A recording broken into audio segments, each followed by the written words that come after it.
We'll talk about a perfect week to talk tight ends as Los Angeles goes to San Francisco for a rematch of this rivalry against George Kittle and the San Francisco 49ers. Right at a moment where LA is leaning into its 2 and 3 and even 4 tight end identity more than they ever have under Sean McVay. So let's get to know the top pick of this class, Terrance Ferguson, on this edition of Rams Reveal.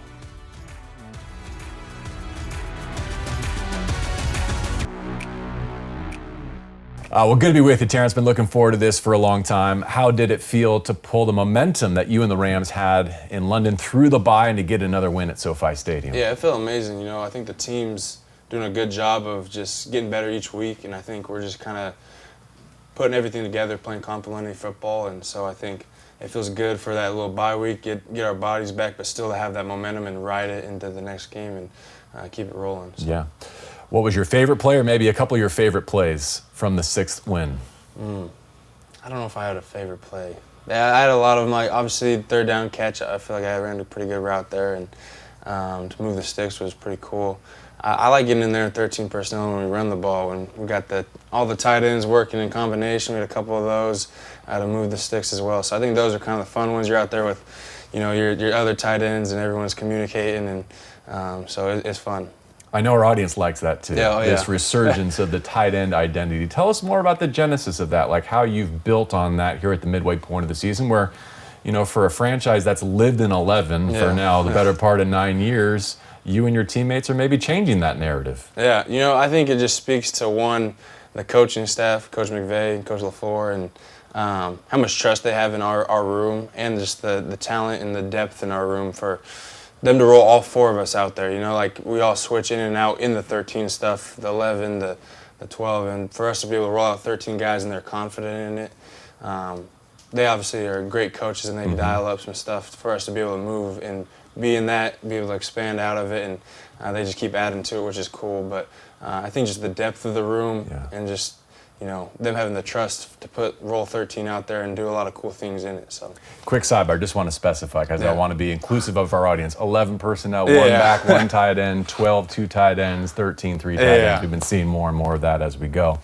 But personally, how does it feel to be really integrated into a weekly game plan now? It wasn't always the case in the early months of the season, but to be a part of every game plan now as a Ram. Yeah, it's such a blessing. A lot of it's patience and trust in the process, and Coach has done a great job, and everyone in the organization has done a great job of getting me ready for this, and and making sure that I've been taking my practice reps, getting better each practice rep, and I think in today's age, everyone wants everything now. You come out and you want everything now. You got phones, everything kind of happens faster. So they've had a plan from day one, and just trusting those guys, trusting God's timing. So it's been such a blessing, one, to be a part of this team, because it's an amazing team we have. You look around the league and some of the rookies that are playing a lot more, getting more opportunities, and they're losing games. Or, I'd rather win games, and that's me on special teams just doing something or getting the guys water. I'd rather win games because that's what it's about. So.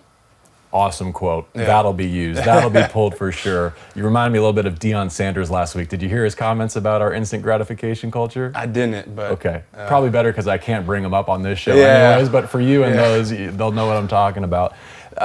Even given what you just said, which is very mature, I give you total commendation for that. When you're inactive as a pro, when was the last time, for non-health related reasons, you were sidelined without a helmet? Yeah, honestly, even just coming here, this first time I've ever played scout team in my life. So, was that humbling? Yeah, 100%. Okay. It's definitely eye-opening. I've gone through life and I've been blessed enough to be a good player, no matter what. That was elementary school, high school, college even. I played right away as a freshman, was able to come in and impact the team. And so coming and playing scout team, being inactive, not suiting up is definitely humbling for sure. It's kind of welcome to the NFL moment a little bit, but it's definitely, I see it as a blessing. It's more time to get ready, more time to get those reps. Those scout team reps are against the one's defense, So I see it that way, and they've kind of preached it to me. Those are important reps. Now that you're in the game plan, forgive the question, but I can ask, what took so long? On behalf of the audience, right, as the first pick of this class, they wanted to see you right out of the chute. I know there was a summer injury, but was it a matter of proving it to Coach Huff or to Sean or to Matthew? What steps did you have to take to earn the opportunity that you now seem to be stepping into? Yeah, I don't know if I can give you the full answer there. I don't know. I've just kind of put my head down and worked, and done what they've asked me to do, and excel at the things I excel at naturally, and then also working on the stuff I don't excel at naturally on the scout team. Whatever reps I got, just trying to make the most of it, you know. So I don't know if that was something they've seen of me, just, you know, doing what I was supposed to do and getting better each week and making the most of my reps. I think that's probably a better question for someone else, honestly. So I just put my head down, do what I'm told, and try to just make as many plays as I can, go out there and have fun. Okay, so the next question may or may not be related, but we love the hot mic moment at the line of scrimmage from the win over the Saints. I think you've seen it or heard it. You know, Stafford's there. It's 3rd down and 2 from your own 40, and you and Davis Allen are off to the side there, attached to the line of scrimmage. He was barking at one of you to make an adjustment. Yeah, he's barking at me. You know, there's a lot of stuff going on, and we had a lot of moving parts, obviously, with the personnels and stuff, and a little rookie mistake. Had to get on the ball, not be off. Can't have 2 people off the ball at one side. So he made sure of it, got me on the ball. We got our yards and moved on. Yeah, how did that make its way to your desk? Who made you aware that had reached social media? The one and only, my wife. My wife sent it to me with a little funny meme saying, "This you?" Like, obviously she knew it was me, but just kind of making fun of me. And she's the best, you know, being able to have someone there that will call you on stuff, but also makes a lot of jokes about certain stuff, and we have a lighthearted conversation. Whereas that, or me being inactive some weeks, you know, she's poking at me if I say I'm sore, and she's like, "You didn't even play this week." You know? So she's a lot of fun. All right, let's go down that tangent then for a second, because what a year for you. You're getting married, you're becoming a pro. What have you learned off the field about being a husband? Oh, yeah. We've lived together for a while and been together for a while, so I want to say it's like anything brand new that I've learned, but just, you know, putting her first and being able to make some sacrifices, whether that's, we have 2 dogs that wake up 6 o'clock, doesn't matter the day, where we're at, no matter what. So sometimes letting her sleep in, just doing stuff for her and being a servant, you know.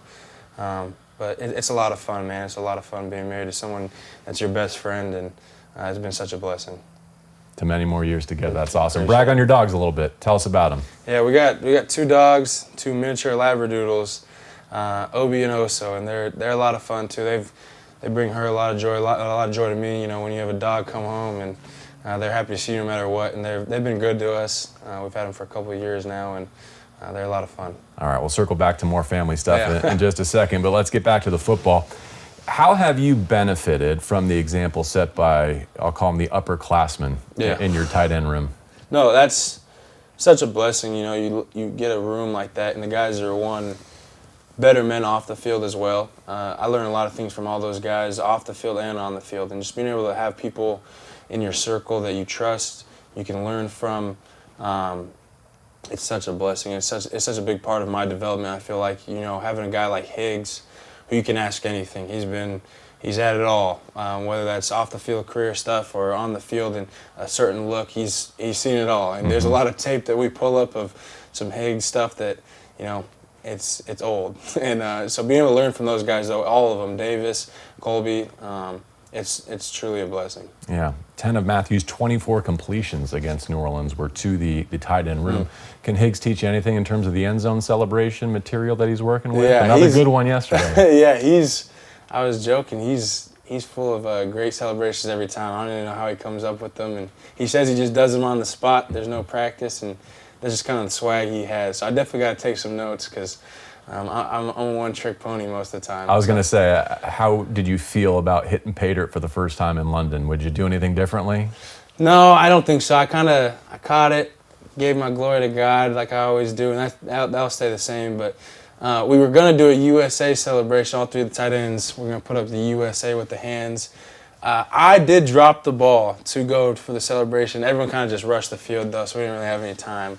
But I did drop the ball, and everyone yelled at me, pick up the ball for the first touchdown. So everything kind of went black after that. I was just going to say, I couldn't have faulted you if you just blacked out the whole thing. Yeah, I did go for the celebration because we had planned it, and we were going to do like USA with that little hand signals, but because we were in 13 personnel. That football tucked away somewhere safe, I hope? Yeah, it is. Awesome. To many more of those as well. So 2-part question about like your personal growth and improvement. What do you think you can dig into this year, right? And what do you think is in store for your first full off season? A lot of rookies say that first full off season going into year 2 is where they really make the leap. So at your position, especially where so much is expected of you, how much can you do between now and January and hopefully February? And then what leap might be in store for you as you evolve as an NFL tight end? Yeah, I think I love that, just that we have that much time and you have a full off season to be able to get better at things. In college it's a little different. You have a lot of the strength conditioning stuff that you got to mandatory be at. It's kind of on your own set, and you can kind of pick and choose and build the off season. And there's a lot of things. Like you said, tight end, you have to do so much, especially in this offense. You have to pass protect, you have to run block, you have to run routes, and all of those have intricacies that, like, there's offensive linemen for a reason, and they do that every time, and there's receivers, and we're kind of the mix of both of those. And so I would say definitely the blocking. I can always get better at that. Kind of newer, I don't want to say newer to the position, but this is 5th year playing tight end. So just some of those little intricacies of blocking that I'd like to get better at.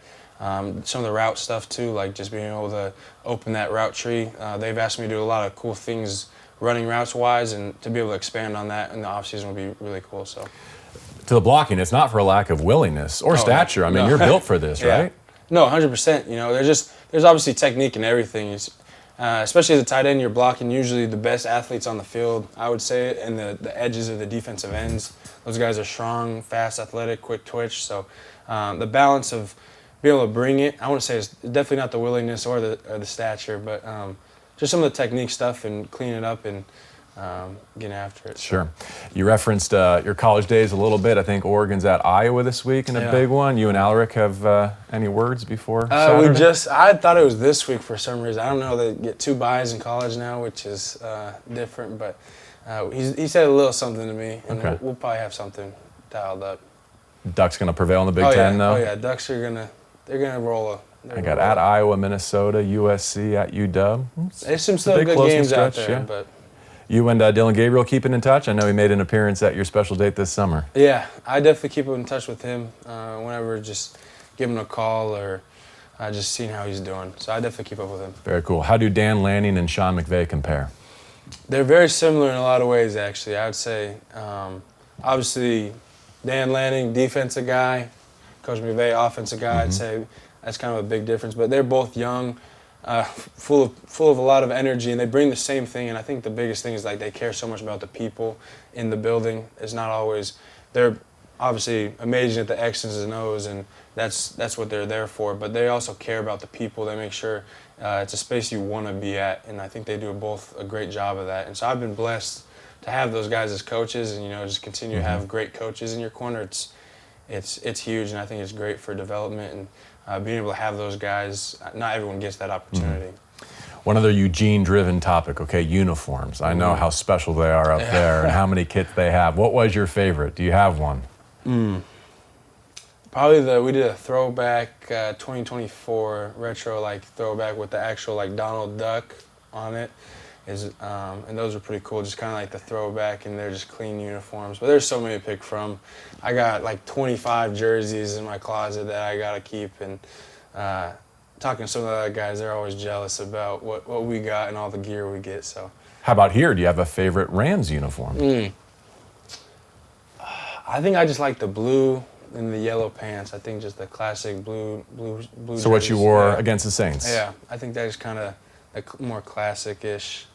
Yeah, it's a good starting point. Yeah. Many more to come. Exactly. Let's talk Week 10. Just touch on San Francisco a bit, not schematically, but first your recollection of the loss against the Niners earlier this season and what you might take away from that. Yeah, 100%.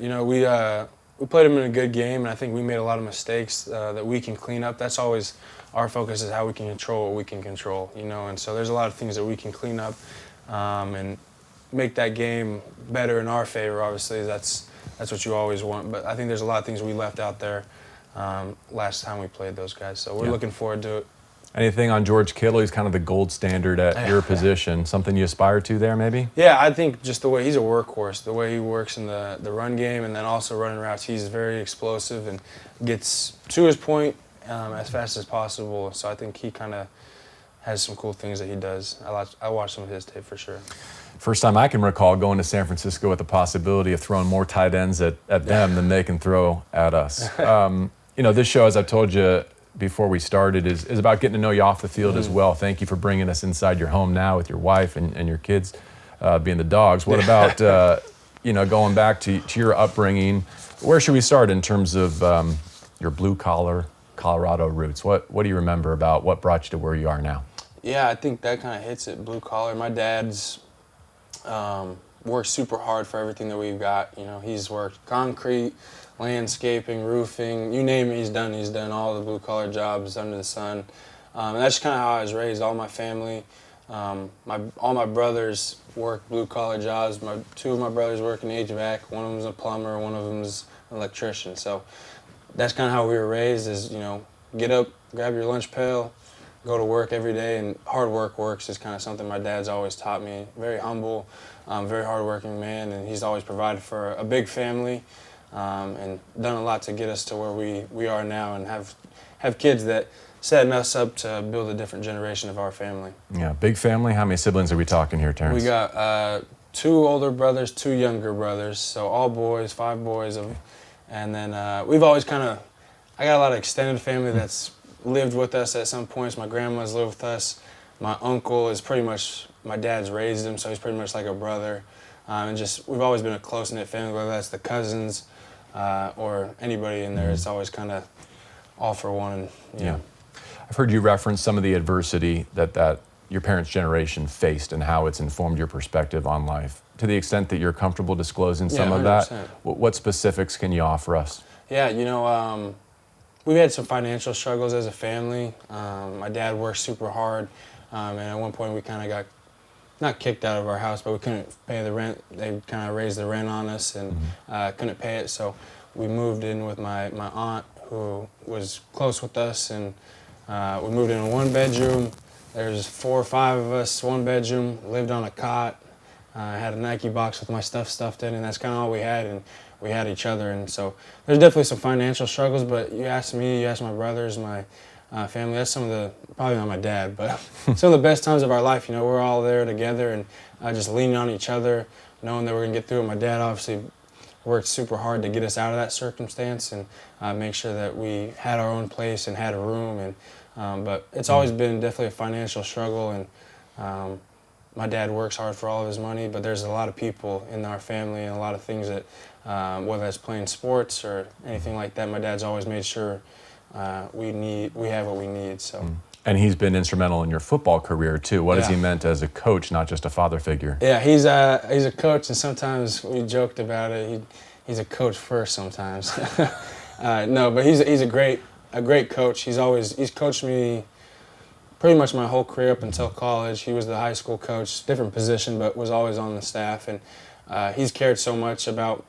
I couldn't catch when I started playing football, and he took me outside, throwing bullet passes at me, hit me in the face till I'm crying, and till I caught the ball. And it was hard lessons, and he's hard on us, but it was all out of love. He's a great father, and done so much, whether that's making sure we had all the equipment we wanted or needed, and making sure we were there at practice early, doing extra stuff, and just kind of integrated that into my life and of how to approach things, and it kind of boils down to hard work works, and making sure you get extra work when you can. So. Yeah, I mean, there's echoes of Aaron Donald and things that you're saying, and his ethos that I think, this place is saturated in.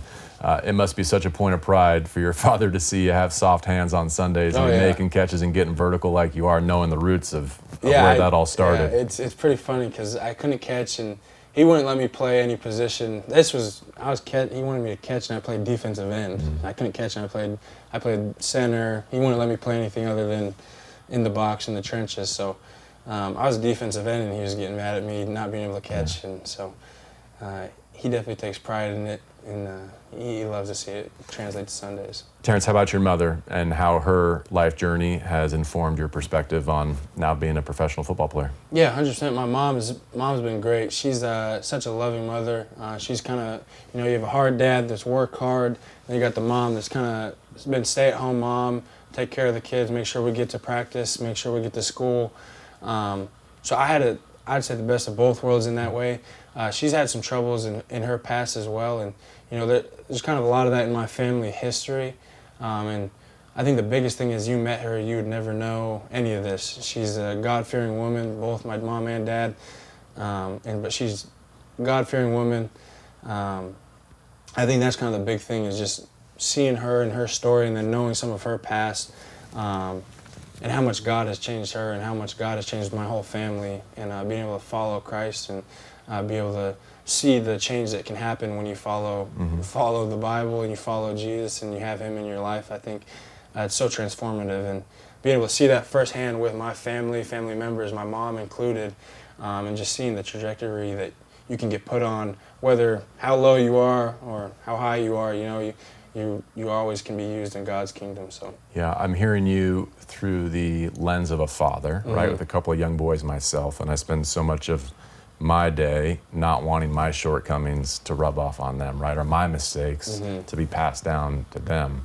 From your standpoint, as a child of parents who are admittedly imperfect, as we all are, what do you think the key was to not have that go down a different path and maybe an unproductive one instead of the one that you're on?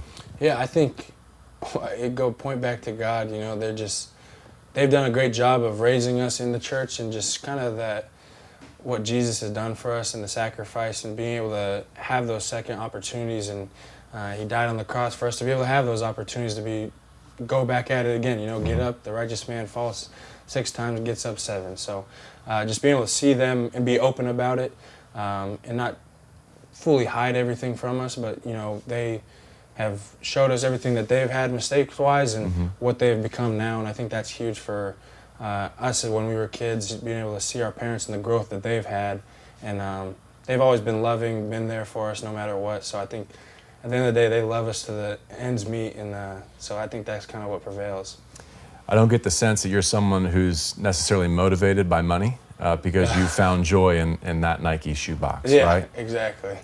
But if you are fortunate enough to have a long, sustained career in this business, you're going to come out ahead financially. What would it mean for you to give back and to support those loved ones in your life who maybe have not always had that luxury? Yeah, I think that's a big part of it too. I would say I wouldn't be truly motivated by money, but I definitely am, just seeing where I've came from. And like I said, we had great times as kids and family and that, because we were together, and as a kid you don't really think too much about the money. But I know on the other end, my dad had those struggles, and that's a lot on him. So to be able to change the trajectory of my family to come, and be able to help out my parents as well, and just kind of everyone in my family who's worked so hard, and they continue to get up and work really hard for their money, and be able to just whenever I can help out and give back to those guys, because whether that's my brothers today, like they do so much for me, whether that's just hopping on the game and just chopping it up. It's always a good time with them, or with my parents as well. So anyone yet to see you play that you're hoping to bring to a game sooner rather than later? I don't think so, because my oldest brother hasn't made a game. I'd like him to get out to a game. Maybe one of my uncles, who was kind of like our brother, he hasn't made a game. But they're out there almost every game they can make, and we try to make it happen for them to make as many games as they can. So my mom and dad have been out to quite a few games. All my brothers, besides the oldest, has made a game. My wife's family, they've made some of the games. I like some of their siblings to come out too, because they're always fun. Well, here's to so many opportunities, and thank you not just for your time, but for your transparency. Yeah, of course. These are things that I think help our fan base celebrate not just your touchdowns, but your backstory too. And we obviously want a long, long journey here in Los Angeles for you as the top pick of this draft class. So glad you're part of the mix now, making plays on the field, and thanks for giving us a chance to get to know you off the field as well. I really appreciate it. Yeah.